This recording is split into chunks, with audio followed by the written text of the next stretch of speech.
எனக்குன்னு படம் வந்து பாட்டு ஓகே பண்ணி ரெக்கார்டிங் டேட்டு ஃபிக்ஸ் பண்ணிட்டு சொல்றாங்க. அப்போ நான் நினைக்கிறேன், யோசிச்சு பார்க்குறேன், எப்படி பாட்டை தொடங்குறது அப்படின்னு அப்பதான் நான் யோசிக்கிறேன். ஜி.கே. வெங்கடேஷ் வேலை செய்யும் பொழுது இந்த கொஸ்டின் எல்லாம் வந்ததே இல்லை, இந்த கேள்வியெல்லாம் வந்ததே இல்லை. நான் வந்து என்னடா படம் வந்துருச்சு, நமக்கு என்ன பண்றது அப்படின்னு சொல்லிட்டு யோசிக்கிறேன்னா முதலே பாட்டெல்லாம் எழுதிட்டாரு. அன்னக்கிளி ஒன்று தேடுது, 6 மாதம் 1 வருஷம், ஆவரம்பு மீனிவாடுதுங்கிறது ஒரு ஃபோக் சாங்கனுடைய ஃபோக்கு சாங்கே அது. அன்னக்கிளி அந்த பாட்டு அதுவே பல்லவியா வச்சுட்டு அவர் நதியோரம் பிறந்தேன் கொடி போல வளர்ந்தேன் அப்படி இப்படி எல்லாம் எழுதினாரு. இதை வந்து எப்படி நம்ம பாட்டை தொடங்குறது அப்படின்னு சொல்லி பார்த்து தினம் அந்த சாங் அந்த பீச்சில் ஆல் இண்டியா ரேடியோவுக்கு முன்னாடி இருக்கிற அந்த பீச்சில் நடந்துக்கிட்டே யோசிச்சுட்டே இருக்கிற நேரத்தில் எப்படி தொடங்கலாம் அந்த பாட்டை. என்ன வேலை செஞ்ச அனுபவங்கள் இருந்தாலும் 250 படத்துக்கு அசிஸ்டண்டா இருந்து மியூசிக்கெல்லாம் பண்ணியிருந்தா கூட எனக்குன்னு வர்றப்ப எனக்கு தனியாக என்னை தனி காட்டில் விட்ட மாதிரி எனக்கு ஒரு ஃபீலிங். எப்படி இதுக்கு ஆரம்பிக்கிறது?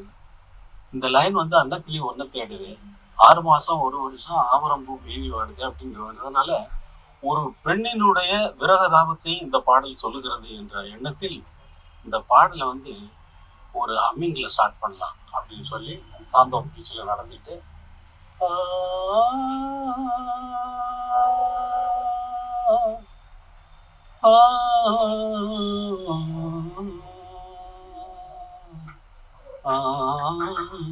அப்படின்னு அந்த அம்மியெல்லாம் கம்போஸ் பண்றேன். அப்புறம் எப்படி பாட்டை தொடங்குறதுன்னு சொல்லிட்டு ஆர்கஸ்ட்ரேஷன்ஸ் எழுதுறேன். இந்த அம்மிங்க பாடி எத்தனை நாள் பாடி இந்த அம்மிங்க கம்போஸ் பண்ணியிருப்பேன்றது உங்களுக்கு தெரியாது. அவ்வளோ நாள் டெய்லி பாடி பாடி பாடி பாடி பாடி வீட்டுக்கு வந்தவுடனே நைட்டில் அந்த நோட்ஸ் அம்மிங்க வந்து நோட்ஸாக எழுதிடுவேன்.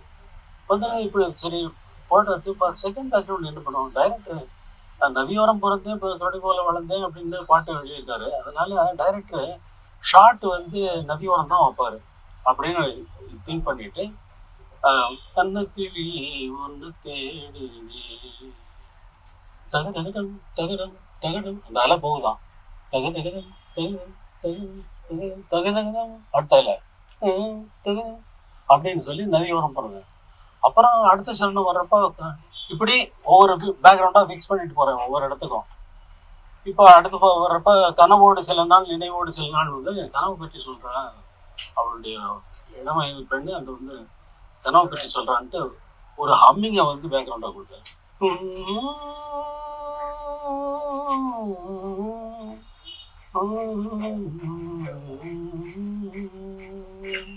கனவோடு சில நாள் அப்படின்னு வரும். அப்புறம் வந்து புள்ளி போட்ட ரவிக்கக்காரி புளியம்பு சேலக்காரி நெல் இருக்க போகும்போதுனா அறுவடை களத்து மெட்டில் சாட்டு வைக்க போறாரு அப்படின்ற தீர்மானம் பண்ணிட்டு தங்கடம் தங்கடம் அப்படின்னு சொல்லி தண்டங்கன் டண்டங்கன் டண்டங்கன் களத்து மெட்டை கொடுக்குறேன். இப்படிதான் வந்து என்னை நான் வளர்த்து கொண்டது. டைரக்டர்கிட்ட கேட்கல, ஸ்டோரி ரைட்டர்கிட்ட கேட்கல, பாட்டு எழுதுனவங்ககிட்டையும் கேட்கல. இந்த பாட்டை எப்படி கொடுக்குறதுன்னு சொல்லி ஒவ்வொரு பாடலையும் இப்படித்தான் நான் வந்து இசையமைத்ததனால் அது உயிரோடு இன்றும் இருக்கிறது. ஆத்மாவாக உங்களுடைய சோலாக அது மாறிவிட்டது. என்ன சொல்லணும், 50 வருஷம் உங்களுக்கு தான் 50 வருஷம், எனக்கு இல்லவே இல்லை, வருஷமே இல்லை. டெய்லி தான் பாருங்க பால்கி படத்துக்காக இப்போ ரெக்கார்ட் பண்ணிட்டு இருக்காங்க, சாங் பாடிட்டு இருக்காங்க. பாடிய பாட்டை பாதியில் விட்டுட்டு பாட்டை நான் இருந்தால் வந்து திருத்த வேண்டியது இருக்குன்னு சொல்லிட்டு நீ கொஞ்ச நேரம் பாடாமல் ரெஸ்ட் எடுத்துக்கோ, நான் வந்த பின்னாடி அப்புறம்லாம் திருத்திக்கலாம் அப்படின்னு சொல்லிட்டு வந்திருக்கிறேன். பால்கியுடைய தமிழ் படத்திற்காக இசை நடந்து கொண்டிருக்கிறது. வருடம் தான் போயிட்டு இருக்கே தவிர நான் அங்கேயே தான் இருக்கேன். நான் எப்பொழுது எப்படி வந்தேனோ அப்படியே இன்னும் அப்படியே இருந்து கொண்டிருக்கிறேன். அதை தவிர எனக்கு ஒன்றும் தெரியாது. அவ்வளோதான். இந்த நேரத்தில் வந்து நீங்கள்லாம் வந்து இதை நினைவு வைத்து வாழ்த்து தெரிவிப்பது எனக்கு மிகவும் மகிழ்ச்சியாக இருக்கிறது. அதனால் உங்களை சந்திக்க நான் ஒத்துக்கொண்டேன்.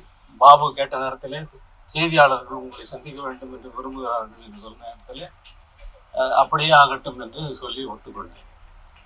வேறு ஒன்றும் சொல்வதற்கு ஒன்றும் இல்லை. என்னை பார்த்துட்டு தான் நீங்க காஃபி சாப்பிடுவீங்கன்னு சொன்னாங்க. அது நீங்கள் வைத்திருக்கின்ற மரியாதையையும் மதிப்பையும் மரியாதையையும் காட்டுகிறது. நன்றி, வணக்கம். இந்த மரியாதை என்றென்றும் தொடர வேண்டும். எலெக்ஷன் முடிஞ்ச உடனே போற மாதிரி இருக்கு சார். 75வது வருஷத்துக்கு வருவோம் சார். வாங்க வாங்க. உங்களோட 75வது வருஷத்துக்கு வருவோம். சொல்றீங்க, ஒரு 100 சொல்லுங்க. அந்த 75வது வருஷத்துக்கு வரும்போது 100வது வருஷம் சொல்லுவீங்க. அப்ப சொன்னீங்க அது வரைக்கும் நான் இருக்கணும். நாங்களும் இருப்போம், நீங்களும் இருப்பீங்க. ஓகே, நல்லது, ரொம்ப சந்தோஷம். நீங்க இருக்கிறதுனால தான் நாங்கெல்லாம் இருக்கோம் சார். அப்படி இல்ல, நீங்க எல்லாம் இருக்கீங்க, அதனால நான் இருக்கேன். சரி, எல்லாரும் உங்களை ஒரு இசை கடவுளா பாக்குறாங்க. அது எப்படி பாக்குறாங்க? அவங்க தானே பாக்குறாங்க. கடவுளுக்கு தான் கடவுள் நினைப்பு இருக்குமா? இசை கடவுளா பாக்குறாங்க, பார்த்துட்டு போட்டோம். அதுல எனக்கு ஒன்றும் குறைச்சல் இல்லை. அவங்கள அதனால அவங்க ஒன்றும் கூடி போக போறதில்லை. அவர்கள் என்னை அவ்வளவு தூரம் மதிக்கிறார்கள் என்பது அவர்கள் அன்பை காட்டுகிறது. காரணம் என்னன்னா, ஒரு மனுஷனுக்கு ஒரு ஆறுதல் சொல்றதுக்கு யார் இருக்காங்க? அவன் துக்கத்தை துச்சமாக தூக்கி அடிக்கிறதுக்கு எது இருக்கு? கையில ஆயுதம் வச்சிருக்கானா துக்கத்தை நிறுத்துறதுக்கு? இல்லையே. ஒரு குழந்தை தூங்குது, வயிற்றுல இருக்கிற குழந்தை உதைக்குதுன்னு சொல்லி அம்மா வந்து சொல்றான். வேற பாட்டு போட்டா உதைக்க மாட்டேங்குதான், அதையும் சொல்றான். இதெல்லாம் செய்யறது நான் செய்யறேன். நான் அதுக்காகவா பாட்டு போட்டேன்? இல்லையே. நான் சுச்சுவேஷன் சொல்றாங்க பாட்டு போட்டேன். சார், இந்த பாட்டு என்ன அப்படி பண்ணுது இப்படி பண்ணுது, அதெல்லாம் என்னுடைய வேலை. அது காற்று அடிக்கிற மாதிரி காற்று அடிக்கிற நேரத்தில் அடிக்கும். அந்த சுரங்கள் வந்து சுத்தமான இடத்துல இருந்து இந்த சுரங்கள் பிறக்கிறதுனால என் மனசு அவ்வளவு இசையமைக்கும் போது எந்த நினைவும் இருக்காது, ரொம்ப எம்டியா இருக்கும். கோயிலுக்கு போறோம், சாமி முன்னாடி நிற்கிறோம், கையெடுத்து கும்பிடுறோம், கற்பூர ஆரத்தி போகுது, மனசு எங்கேயோ சாக்கடையில் போய் சுத்திட்டு வருது. அந்த கற்பூர ஆரத்தி பண்ணுகின்ற நேரத்தில் கூட அடக்க முடியாத மனதை ஜனனி ஜனனி ஜெகன்னி எங்க போச்சு மனசு?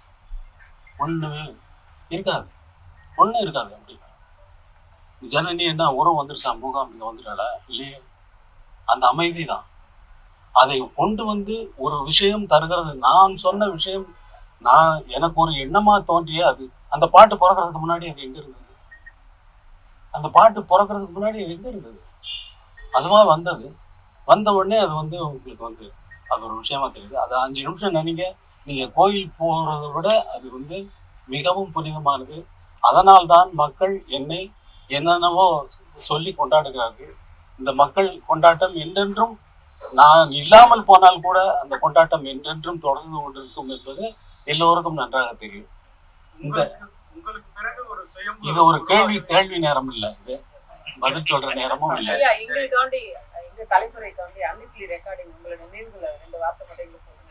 அன்னக்கிளியா? ஜிகே வெங்கடேஷ்ட வந்து உதவியாளனா வந்து நான் சேர்ந்துட்டேன். 200-250 படம் வேலை செஞ்சாச்சு. அதை தவிர விஜயபாஸ்கர், தேவராஜன் மாஸ்டருக்கு ஒரு வருஷத்துல வந்து 53 படத்துக்கு நான் அவரோட ஆர்கெஸ்ட்ராவில் நான் வந்து வாத்தியங்கள் வாச்சிருக்கேன். தட்சிணாமூர்த்தி சாமி, சலீல் சௌத்ரி, கேவி மகாதேவன், MS விஸ்வநாதன், இந்த மாதிரி எல்லா இசையமைப்பாளர்களுக்கும் வாத்திய கருவி வாசித்து கொண்டு இருந்தாலும் எனக்கு ஒன்று, அதை ஜிகே வெங்கடேஷ்ட வந்து நானும் எல் வைத்தியநாதன் அவர்களும் 2 பேரும் உதவியாளராக இருந்தோம். அவர் சாங் போட்டார்னா வந்து நாங்கள் 2 பேரும் டிஸ்கஸ் பண்ணிட்டு மியூசிக் எப்படி போடுறது, ஃபர்ஸ்ட் பேக்ரவுண்ட் எப்படி, செகண்ட் பேக்ரவுண்ட் எப்படி, சாங் பேக்கிங் எல்லாம் என்ன பண்ணலாம் அப்படிங்கிறதெல்லாம் நாங்கள் தான் பிளான் பண்ணி ரெக்கார்ட் பண்ணிட்டு இருந்தாலும், எனக்குன்னு படம் வந்து பாட்டு ஓகே பண்ணி ரெக்கார்டிங் டேட்டு ஃபிக்ஸ் பண்ணிட்டு சொல்றாங்க.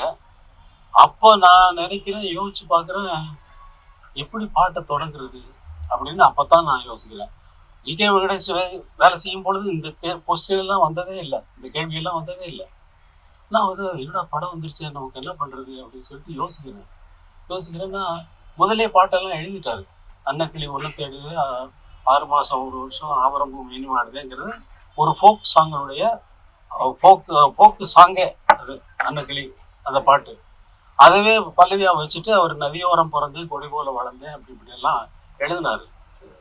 இதை வந்து எப்படி நம்ம பாட்டை தொடங்குறது அப்படின்னு சொல்லி பார்த்து தினம் அந்த சாங் அந்த பீச்சில் ஆல் இண்டியா ரேடியோவுக்கு முன்னாடி இருக்கிற அந்த பீச்சில் நடந்துக்கிட்டே யோசிச்சுட்டே இருக்கிற நேரத்தில் எப்படி தொடங்கலாம் அந்த பாட்டை என்ன வேலை செஞ்ச அனுபவங்கள் இருந்தாலும் 250 படத்துக்கு அசிஸ்டண்டா இருந்து மியூசிக் எல்லாம் பண்ணியிருந்தா கூட எனக்குன்னு வர்றப்ப எனக்கு தனியா என்னை தனி காட்டில் விட்ட மாதிரி எனக்கு ஒரு ஃபீலிங். எப்படி இதுக்கு ஆரம்பிக்கிறது? இந்த லைன் வந்து அன்னக்கிளி ஒன்ன தேடுது, 6 மாசம் 1 வருஷம் ஆவரம்பூ பேணி வாடுது அப்படிங்கிறதுனால ஒரு பெண்ணினுடைய விரகதாபத்தை இந்த பாடல் சொல்லுகிறது என்ற எண்ணத்தில் இந்த பாடலை வந்து ஒரு ஹம்மிங்ல ஸ்டார்ட் பண்ணலாம் அப்படின்னு சொல்லி சாந்தோம் பீச்சில் நடந்துட்டு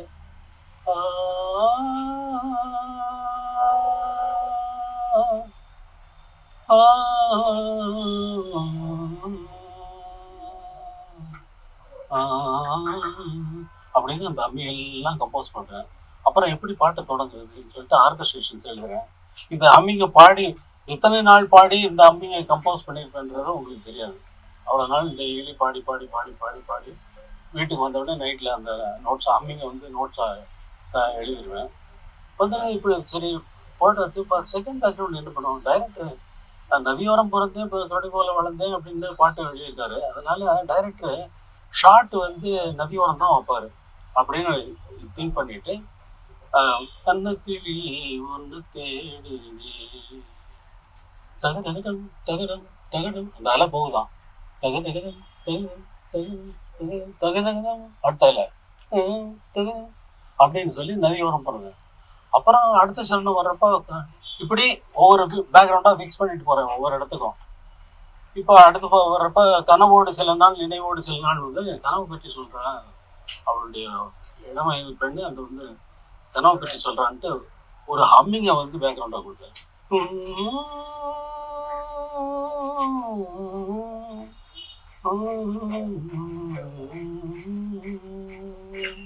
கனவோடு சில நாள் அப்படின்னு வரும்.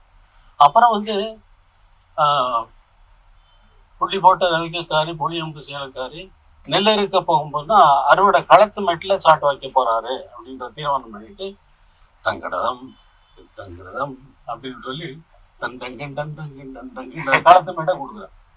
இப்படிதான் வந்து என்னை நான் வளர்த்து கொண்டது. டைரக்டர்கிட்ட கேட்கல, ஸ்டோரி ரைட்டர்கிட்ட கேட்கல, பாட்டு எழுதுறவங்ககிட்டையும் கேட்கல. இந்த பாட்டை எப்படி கொடுக்குறதுன்னு சொல்லி ஒவ்வொரு பாடலையும் இப்படித்தான் நான் வந்து இசையமைத்ததனால் அது உயிரோடு இன்றும் இருக்கிறது. ஆத்மாவாக உங்களுடைய சோலாக அது மாறிவிட்டது என்றுதான் சொல்ல வேண்டும்.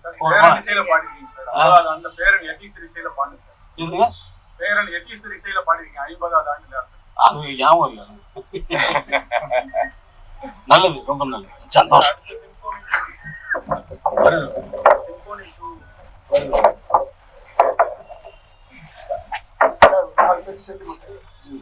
बाकी सर सर